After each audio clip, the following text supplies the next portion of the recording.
How do you personally define trauma? If I were to define trauma broadly, it would be anything that takes us out of our center so that we feel like we can't really be or be ourselves. A significant amount of human beings are walking around with some kind of trauma. Trauma of having somebody leave you and divorce you, this is losing all your money. I mean, these can be very traumatic experiences. I would say I was born in trauma. My mother's Caucasian, my father's African American, so being a mixed child. I couldn't brush my teeth, I couldn't open up jars, I can't really get dressed. And I think it is sadly very common for traumatized people to blame themselves.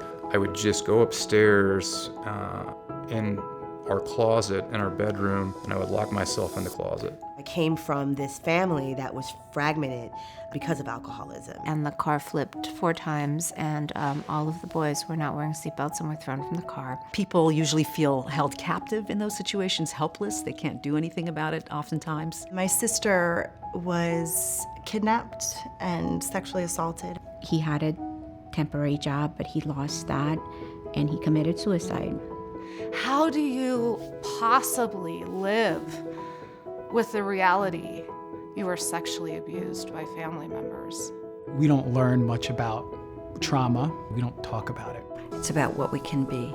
Be the change, live the change, and ultimately see the change. And we just keep repeating this pattern until we face it, feel it, heal it. You don't have to use the trauma as an excuse to get attention.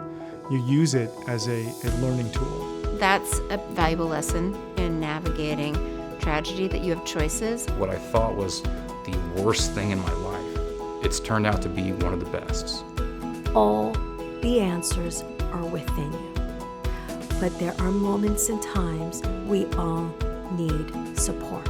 Trauma can be used as this tremendous opportunity for deep healing, learning, and growth.